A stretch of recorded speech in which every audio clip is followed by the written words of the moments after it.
Eu lembro que era num barracão, que era o barracão B9, e que ela não se chamava ECA, chamava-se Escola de Comunicações Culturais. Eu lembro que, não sei, foi uma coisa muito encantadora para mim, assim, eu tinha alguma expectativa em relação à universidade, mas era tudo assim muito luminoso. Eu não levava em consideração as circunstâncias políticas da época. Eu estava entrando num mundo novo e muito promissor, assim, uma terra prometida.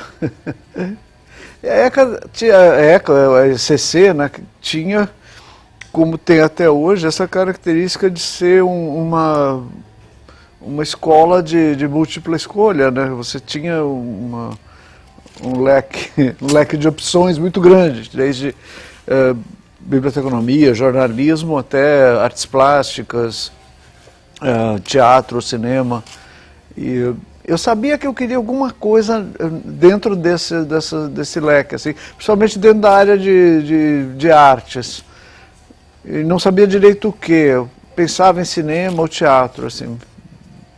Acabei fazendo música porque entrou no segundo ano de ECA entrou a cadeira de música e eu achei que era o caso.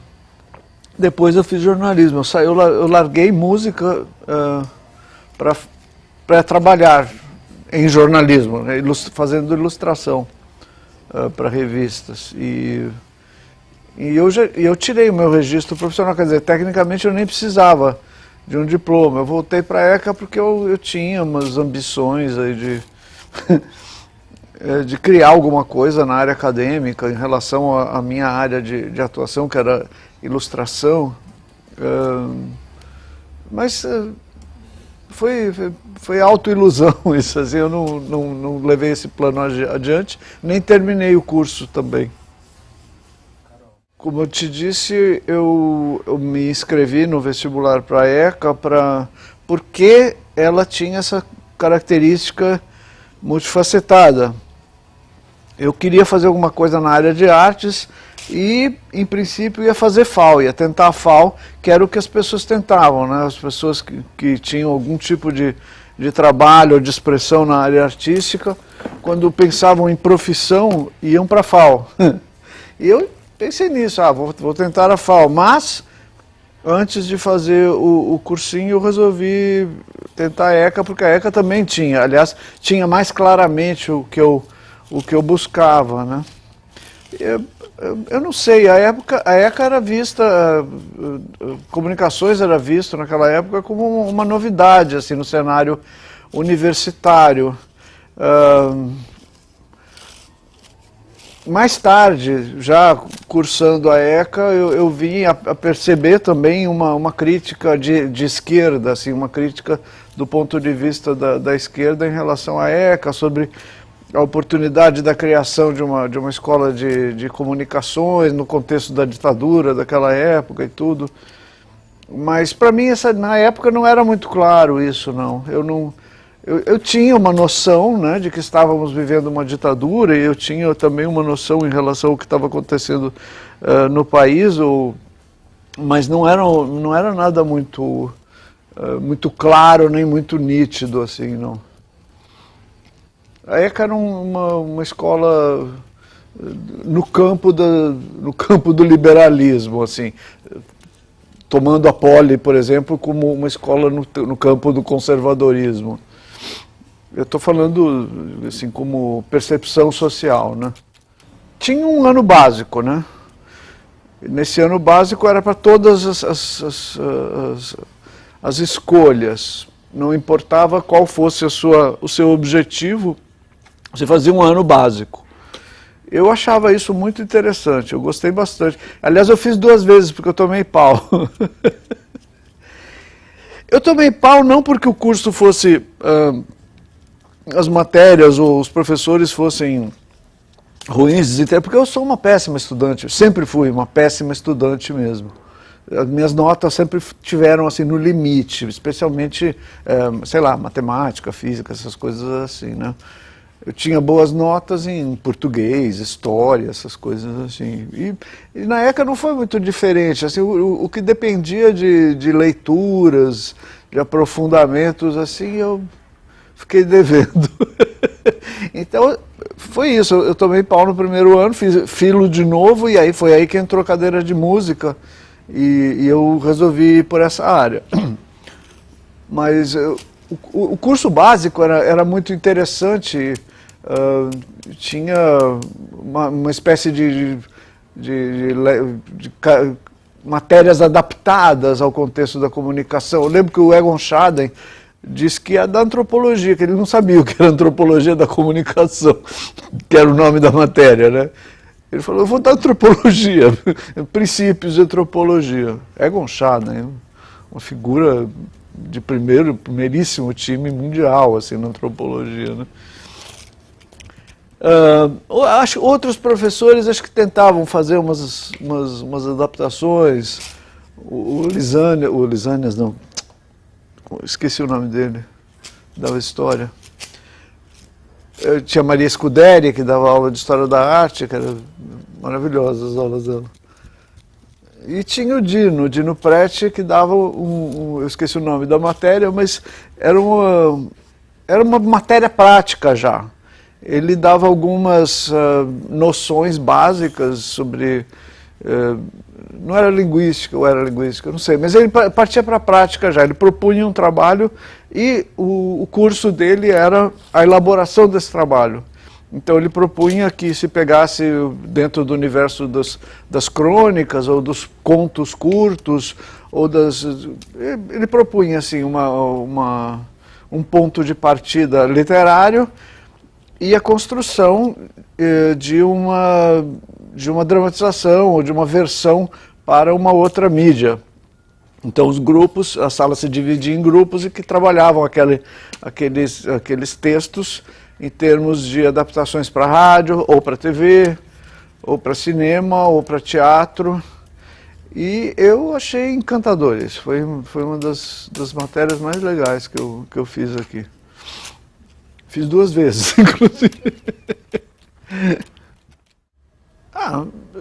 Sim, mas como eu disse, eu sou uma estudante, eu sou uma vagabunda total, assim, em matéria de estudo. Quer dizer, se eu disser que a ECA colaborou com a minha formação pessoal, eu vou ter que explicar de que maneira.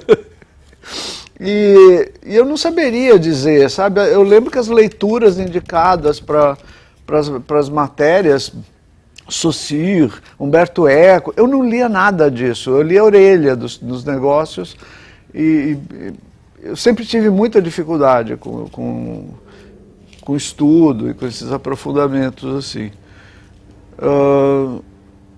Agora, foi um ambiente onde eu cresci muito em matéria de linguagem e de expressão. Foi o ambiente universitário foi onde eu e outras pessoas, lógico, criamos a revista Balão, foi onde fiz trabalhos como esse do Dino Preti. Então, foi um ambiente de muita produção, de muita troca de ideias, de muita atividade, né? Então, sim, a ECA foi bem importante. Pois é, nessa época também estava se reagitando, né, a vida acadêmica, a vida dos diretórios acadêmicos e tal e tudo, e se revigorando, trabalhando a parte de imprensa. Então criou-se o jornal A Prensa, e foram as primeiras vezes em que eu publiquei, foi a primeira vez em que eu vi o meu trabalho publicado, visto por outras pessoas. Isso foi fundamental. Foi onde também eu criei essa revista Balão. Então, era uma revista laboratório, a gente aprendia como editar, como fazer, fazendo a revista, né? Bom, era multifaculdade também, tinha o Luigier, os irmãos Caruso, da FAO, tinha gente de fora da universidade, de outras universidades também. Basicamente é isso, planos também, muitos projetos, pensamos numa revista de música. O que eu gostava mesmo era disso, de atividades, assim, criar coisas, mais na área de publicações mesmo. Participei de algumas performances, alguns trabalhos na área de teatro também, música. No curso de música também, que apesar de eu não ter me formado, foi muito importante para mim como discussão sobre estética, sobre criação, sabe? Eu tive professores excelentes, assim, cujo talento superou a minha tacanhez de aprendizado, como o Vili Correia e o Tony Bolonha, os professores incríveis, assim, sabe? Um desperdício de talento de ensino, assim. O Vili, inclusive, foi quem me fez entender o que eu estava fazendo no curso de música e por que eu deveria seguir a trilha da ilustração, do desenho e tal e tudo. Conversando com ele que eu percebi que era isso que eu queria, né, na verdade. Não tinha não. Eram áreas mais ou menos separadas assim, mas acho que mais por instinto. É de se supor que a pessoa, quando começa a se enfronhar numa determinada área, vai indo por ali mesmo, né?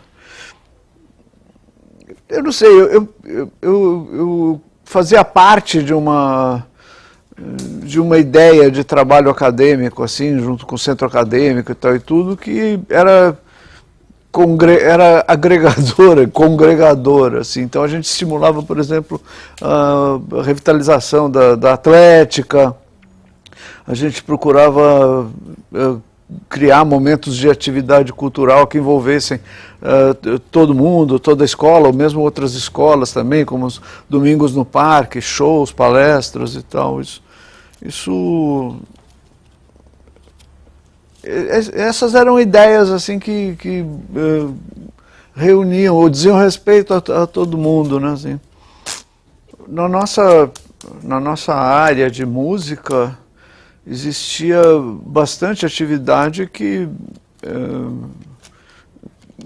nos envolvia, nos absorvia de tal forma que a gente esquecia o mundo, né? Então tinha os festivais de música nova que aconteciam em Santos, para os quais a gente preparava coisas, tinha as nossas aulas de coro também, o Klaus Dieterwolf que dava aulas de coro para a gente.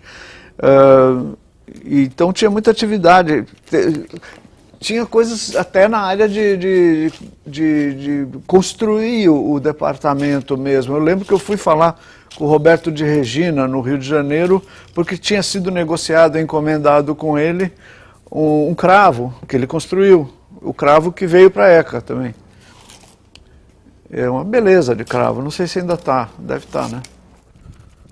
E eu fui lá ao Rio de Janeiro, conhecer o Roberto de Regina, falar com ele, fazer uma embaixadinha, não sei bem, eu não sei bem o que eu fui fazer, para falar a verdade. Eu sei que o Vili me falou assim, você vai lá, fala com ele. Sim, ele estava fazendo.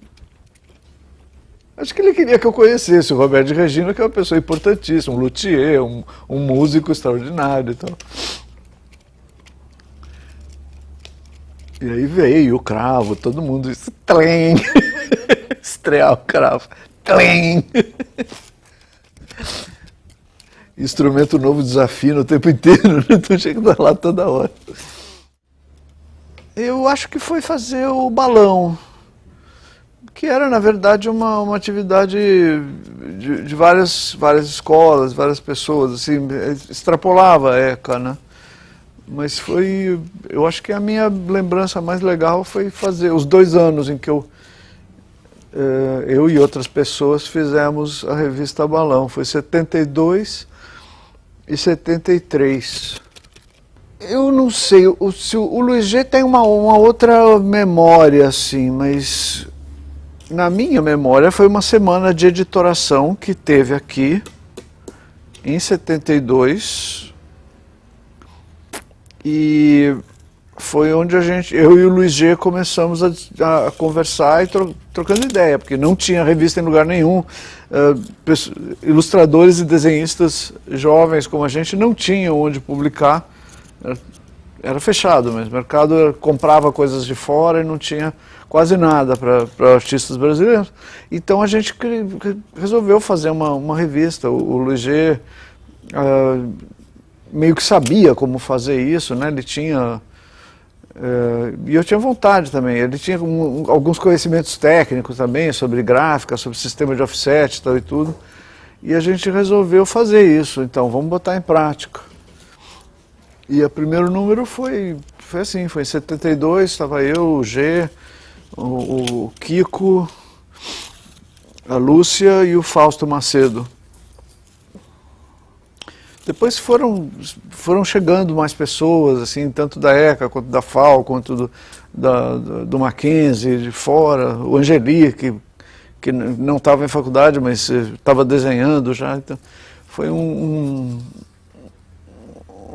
momento muito criativo e muito importante, assim, da história editorial aqui em São Paulo. Ela teve um crescimento natural e se apresentou em determinado momento, no número 9, assim, uma espécie de escolha, um momento de escolha entre ir para a banca ou continuar na universidade. Nós fizemos um número, que foi o número 9, que já tinha essa vocação, essa pretensão de ir para a banca, virar uma revista. Acabou não virando. Eu preferia a revista que ficasse na universidade. Na época eu preferia isso. Mas nenhuma continuou. Nem a revista continuou em banca, nem na universidade.